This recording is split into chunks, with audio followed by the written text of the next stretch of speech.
የእውነት ክርስቲያን መሆን ስትጀምሩ የምትወዷቸውን ቅዱሳን እቤታችሁ ልታገኟቸው ትችላላችሁ። መልካም መንፈሳውያን እስኪ ሆነን አንዳንዶችን አፍና ዘጋቸው እስኪ ቢያንስ ከውሸት መራቅ ያቀበል ቀስ በቀስ መለማመድ እንዲህ ይላል የሉቃስ ወንጌል ምዕራፍ 15 ላይ ስታነቡ ምን የሚል ቃል ታገኛላችሁ?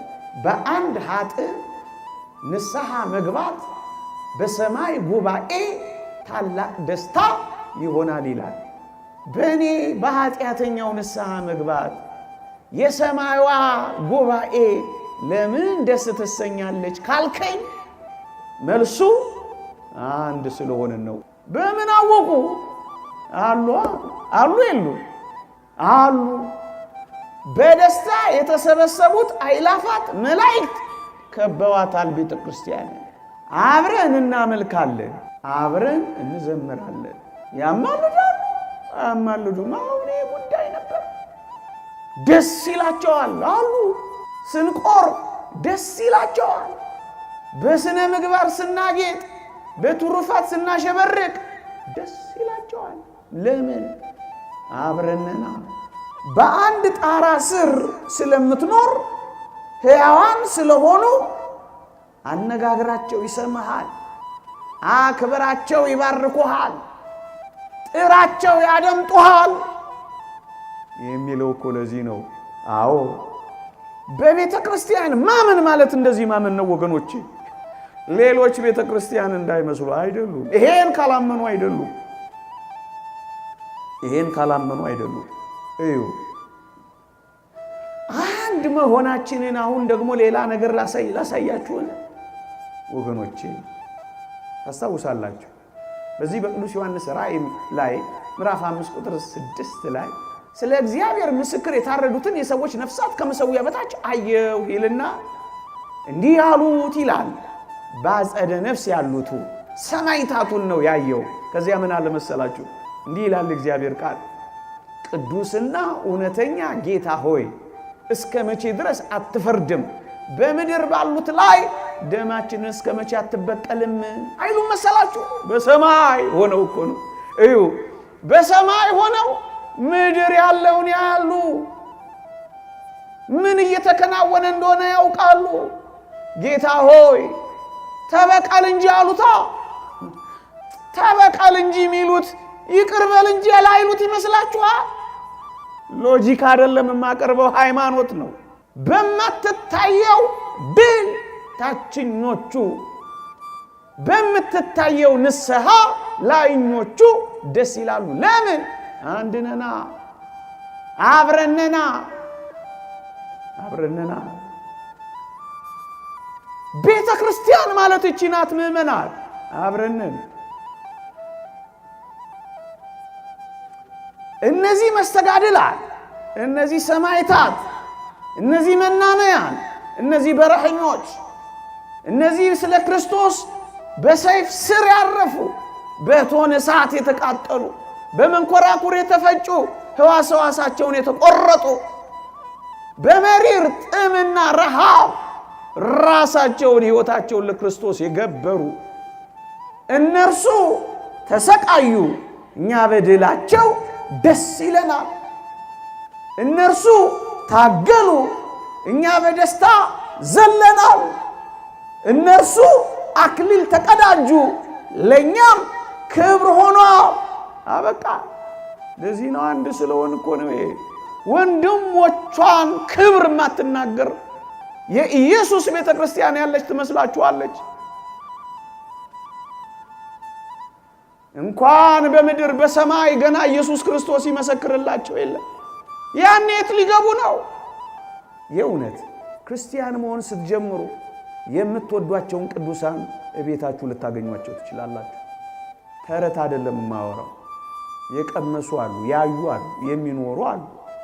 ጻድቅን በጻድቅ ስም የተቀበለ፣ ነብይን በነብይ ስም የተቀበለ፣ እናንተን የጣለ እኔን ጣለ እንዳለው የክርስቶስ የሆኑትን ያፈቅራሉ እና በዚህ ምክንያት እግዚአብሔር ይቀበላቸዋል ይላል። ይመጣሉ። ይሄን ማረጋገጥ ትችላላችሁ። ብቻ ደግ ክርስቲያን እንሁን። እስኪ ጥቅስ ፍለጋ ከምንዞር መልካም መንፈሳውያን እስኪ ሆነን አንዳንዶችን አፍና ዘጋቸው እስኪ አንዳንዶችን እንማርካቸው እስኪ አንዳንዶችን በእጃቸው እንዲዳስሱ በአይን እንዲያዩ እናድርጋቸው እስኪ የቅዱሳንን ጣዕም እናቅምሳቸው እስኪ ያንስ እንዲህ ባለች የማትቋረጥ ፍቅር ውስጥ ክርስቶስ ስለሚኖር አምላካችን ክርስቶስን በመካከላችን ነበር ይላል። ቤተክርስቲያን ናታ። አንድም ሁለትም ሶስትም ሆናችሁ ብትሰበሰቡ እኔ በመካከላችሁ እገኛለሁ ብሏል። ማን ሊሽረው ይችላል? እኛ ቅዱሳን እኛ ሰማዕታት ምን እላቸው ክርስቶስ ከነሱ ጋር ሕያው ሕልው ሆኖ ሲገለጥ የምናየውን እኮ ነው። ታዲያ እነዚህ ተርታ ሰዎች ናቸው ምንም የማያውቁ ክርስቶስ አብሯቸው እየኖረ አንድ ሊቅ ምን ይላል? ሰማዕታት ሁሉ ጊዜ ወደ ፍርድ አደባባይ ሲጎተቱ ኢየሱስ ክርስቶስም ይጎተትና አብሮ ይፈረድበታል ይላል። አብረው ሰማዕታት ባሉበት ክርስቶስ አለ። ቤተክርስቲያን ማለት ይችላል። ጸሎት፣ ልመና፣ ምልጃ እንዲህ ላሉ ድል አድራጊዎች ብርቅ ይመስላቸዋል አንዳንዶች። እንዴት ምስኪኖች ናቸው! ከዚህ በላይ የተሰጣቸው አይደሉም። ምን ላንጸልይ ነው እኛ ክርስቲያን የሆነው? ለሌሎች ላም ማልድ ነው? በቃ በሞት የሚቋረጥ ነው? ተው እንጂ። በጌታ የሚሞቱ ሙታን ብፁዓን ናቸው፣ ስራቸው ይከተላቸዋል ይላል መጽሐፍ ቅዱስ። ስራቸው ይከተላቸዋል። እዚህ የሚቀር ከሆነ ምንኛ ምስኪኖች ነን። አብሮ ነብዩ ኤልሳ በሕይወት እያለ አንድ ሙት አስነሳ። ከሞተስ በኋላ ሌላ ሙት አስነሳል አብሮት። በመቃብር ያለችው አጥንቱ ሙት ካስነሳች በዚያ በክርስቶስ ዘንድ ያለችው ነፍሱ መለመን መጸለይ ሊያቀታት ነው። ትፈርዳላችሁ ያላቸው ለምልጃ ቁም ነገር ነው። ወደ ሰማይ ማየት የቻሉ ሰማይ ከገቡ በኋላ ወደ ምድር ማየት ይሳናቸዋል ማለት ምንኛ አሳፋሪ ነው። ምድር ላይ ሆኖ ሰማይን ያየ ሰማይ ከሆነ በኋላ ምድር ላይ እንዴት ደፋርነት ነው! ኃጢአት በሚስማማው ሰውነት ያን እንዲያዩ የፈቀደ ኃጢአትን ድል ከነሱ ካሸነፉ በኋላ ምድርን አያዋትም፣ አያውቋትም፣ አያገባቸውም። እንዴት ነውር ነው! ሕዝቅኤልንም ተመልከቱት፣ እግዚአብሔርን አይቶታል። ጳውሎስንም ፈትሹት፣ እስከ ሦስተኛው ሰማይ ተነጥቋል። እና ወደ እግዚአብሔር ሲሄዱ ጸጋቸው ይወሰዳል፣ ክብራቸው ይነጠቃል። ደግሞ በምድር እየሰሩ የነበረው ያንሳል። ውሸት እንደዚህ የለም። አንድ ነን፣ አብረን ነን። በነቢያትና በሐዋርያት መሰረት ላይ ታነጻችኋል ይላል። ቤተ ክርስቲያን የታነጸችው በነቢያት ትንቢት፣ በሐዋርያት ትምህርት፣ ኑሮ፣ ሕይወት ነው የተመሰረተችው ይላል እግዚአብሔር ቃል። ኤፌሶን መልእክት ምዕራፍ 2 ቁጥር 20 አንብቡት። እግዚአብሔር ያሳያችሁ። የመሰረቷትን ቤተ ክርስቲያን አያገባቸውም ይባላል። መሰረት ብቻ እኮ አይደሉም። እንደውም እግዚአብሔር ቃል እንዲህ ይላል፣ ድል ለነሳው በቤቴ አምድ እንዲሆን አደርገዋለሁ ይላል። አምድ ምሰሶ መሰረት ካደረጋቸው በኋላ የመሰረቷት ቤተ ክርስቲያን አይመለከታቸውም፣ አያገባቸውም እንዴት ይባላል? ዋና ሆነው ሲያበቁ ለተራነት እንኳን አያስፈልጉም እንዴት ይባላል? እንዴት ቢታሰብ ነው ይህ አይመለከታቸውም፣ ይህ አያገባቸውም ይባላል? ይኸውላችሁ አንድነታቸው በአፊ ጊዜ ብቻ እንዳይመስላችሁ። አንዳንዶች ምድር ላይ ያሉ አይደለም፣ ፍቅር ለዘውትር አይወድቅም ይላል እግዚአብሔር ቃል። ለክርስቶስ ያላቸው ፍቅር፣ ክርስቶስ ለነሱ ያለው ፍቅር ለዘወትር አይወድቅም። ድል ለነሳው በቤቴ አምድ እንዲሆን አደርገው። ይሄ ሁሉ ጊዜ ስሮቻቸው በምድር ቅርንጫፎቻቸው ቤተ ክርስቲያን እንደዚህ ናት። ስሯ በምድር ነው፣ ቅርንጫፏ በሰማይ ነው። ቅዱስ ያሬድ ለሌላ አንቀጽም የጠቀሰው ቢሆን እንተ በምድር ሰረዊሃ ወበሰማይ አይጾሂያ ይላል። ስሮቿ በምድር ቅርንጫፎቿ በሰማይ። እኮ ቤተ ክርስቲያን ቅርንጫፏ በሰማይ ስሯ በምድር ነው። ታዲያ እንዴት ነው? አይመለከታትም፣ አያገባትም። ምን ትላል? እንዴት ይባላል? ይህ እንዴት ይሳተፈበት? የሚሳናችሁ የለም ያለ አምላክ። እነዚህ ጸሎት፣ ልመና፣ ምልጃ፣ በረከት እንዴት እንደዚህ ይባላል? እንዲህ ካላቸው በኋላ ሌላውን ይነሳቸዋል። የተወደዳችሁ ኦርቶዶክሳውያን አያችሁ፣ ቤተ ክርስቲያን ማለት ይችላል። ቤተ ክርስቲያን ማለት ይቺ ናት። ቤተ ክርስቲያን ማለት ይቺ ናት። የተወደዳችሁ ኦርቶዶክሳውያን የተወደደ መድኃኒታችን በቃሉ በወንጌል ላይ ያለው ላስታውሳችሁ እና ትምህርቴን ወደ መጠቅለል ልሂድ። ምንድነው ያለው?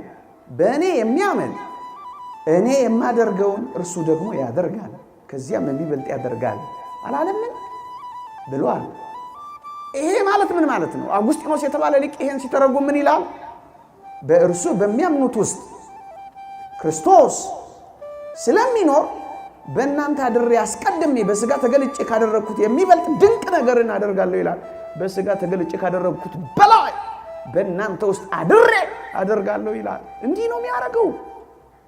ድንቅ ተአምራትን፣ መንክራትን ጥላቸው ሳይቀር እራፊ ጨርቃቸው ሳይቀር የነኩት አፈር ሳይቀር ያረፉበት መቃብር ሳይቀር ያጥንታቸው ሽራፊ ሳይቀር ድንቅና መንክራት ካደረገ በክርስቶስ የከበረች ነፍሳቸውማ እንዴት ነው ማታደርገው? ወገኖቼ አስበልጦ ጸጋ ማለት ቤተ ክርስቲያን ማለት እኮ እቺ ናት። የሚበልጥ ጸጋ፣ የሚበልጥ ክብር፣ የሚበልጥ ኃይል፣ ከኃይል ወደ ኃይል፣ ከጸጋ ወደ ጸጋ፣ ከክብር ወደ ክብር ነው የምትሸጋገረው። ከመሰላሉ ከፍታ እስከ ጫፏ ድረስ ነው የምትወጣው። እቺ ናት ቤተ ክርስቲያን ኦርቶዶክሳውያን። በአጠቃላይ አንዲት ቤተ ክርስቲያን አንድ አካል የምትታይ የማትታይ ድል አድራጊዋ ተዋጊዋ የላይኛዋ የታችኛዋ አንድ አካል ውስጥ ያለች በአንድነት የምትሰራ ልዩ የክርስቶስ አካል ነች። አንድ ላይ ነን፣ አብረን ነን። ለዚህ ነው ወደ ጻድቃን መንፈሶች ደርሳል። የቤተ ክርስቲያን እስትንፋሷ ደግሞ ጸሎት ነው። በሰማይ በምድር በምድር በሰማይ ያለውን የቤተ ክርስቲያን እስትንፋስ ጸሎት፣ ምልጃ፣ ልመና ነው አንድ ላይ የሚያስተሳስረን ጽኑ ገመድ ይሄ ነው። የላይኞቹን ከታችኞቹ የታችኞቹን ከላይኞቹም ለዚህ እኮ ነው ንስሐን አንዱን ያነሳውላችሁ። ጸሎት ደግሞ ሌላ። የተወደዳችሁ ኦርቶዶክሳውያን ለክርስቲያኖች ለሌሎች አለመጸለይ ራሱ በደልና ኃጢአት ነው። ደግሞአለሁ የመጨረሻ ቃሌ ይሆን ለዚህች ምሽት አለመጸለይ ራሱ በደል ነው። አለማማለድ ራሱ በደል ነው። ለቅዱሳን፣ ለጻድቃን፣ ለክርስቶስ ደጋግ ሰዎች ለሌሎች አለማማለድ፣ ለሌሎች አለመጸለይ እንኳን በደል ነው። ለሀገር ካልጸለያችሁ እየበደላችሁ፣ ለወገን ካላለቀሳችሁ ኃጢአት በጎ ማድረግን አውቆ ለማያደርገው ኃጢአት ነው ይላል እግዚአብሔር ቃል። አልቅሱ። የሞቀ ቤት የሰላ ንብረት አላችሁን? የሌላቸውን እያሰባችሁ እዘኑ። በፌሽታ አትናጡ። ጠግባችኋልን? የተራቡ አሉ። ሞቋችኋልን? እርቃን የቀሩ አሉ። በርትታችኋልን? የደከሙ አሉ። ፈገግ ብላችኋልን? የተከዙ አሉ። ያው በዚህ ዘመን ምን ቃላት ይገልጠዋል? ምእመናን ጤነኞች ናችሁን? የታመሙትን እያሰባችሁ እንደታመማችሁ ሆናችሁ ኑሩ።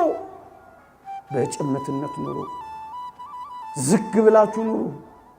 እንግዳ እየተቀበላችሁ ኑሩ። ያካፈላችሁ ኑሩ። ለዚህ እኮ ነው አባቴ ሆይ ሳይሆን አባታችን ሆይ ብለን እኮ የምንጸልየው እኮ ለዚህ ነው። እዚህ እኮ ነው አንድ ላይ ነን፣ አንድ ላይ ነን፣ አንድ ላይ ነን። ይሄን ቀስ እያላችሁ አጣጥሙት። ይሄን መንፈሳውያን ክርስቲያኖች እየሆናችሁ አጣጥሙት። ይሄን የተቀደሰ ኑሮ በመኖር ማጣጣም ጀምሩ ባካችሁ። ጉባኤ ብቻ አይደለም ሕይወት። ጉባኤ ማዘጋጀት ብቻ አይደለም፣ ወደ መቀደስ መምጣት።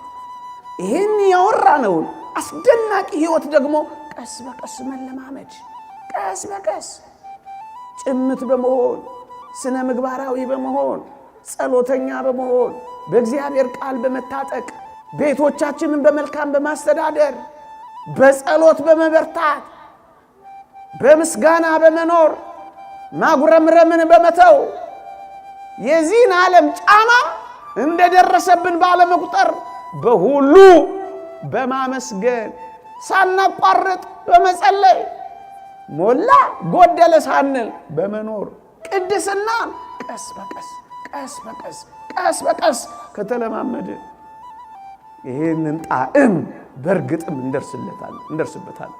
የተወደዳችሁ ኦርቶዶክሳውያን ስለማን እንንገራችሁ?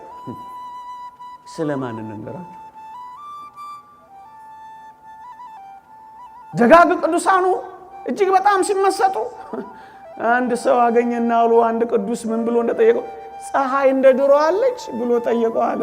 ምክንያቱም ፀሐይ ጽድቅ ኢየሱስ ክርስቶስ እያበራለት ስለሚኖር ፀሐይ ትኑር አትኑር እሱ አላየም አገበው። እንዲህ ወዳለው ከፍታ የሚመጡ ቅዱሳን አሉ። በቅርቡ ስለነበረችው ታሪኳ ስለተጻፈው አንዲት ግብፃዊት ሴት አላነበባችሁ? ፊልም አላያችሁ? ሄራኒ ስለምትባል ገዳሟ ሆና ገነት ደርሳ ትመለስ ነበር ይላል ያነበብኩት ታሪክ። እየሰማችሁ ነው? ወይዘሮ ገነት ጋር እኮ አይደለም። የት ነው ያልኳችሁ? ገነት። እንዴት ደንቃለች! ይቻላል፣ ተጽፏል።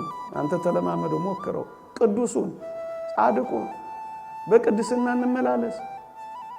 ከውሸት ቢያንስ ከውሸት መራቅ ያቅተናል። እውነት መናገር ይከብደናል።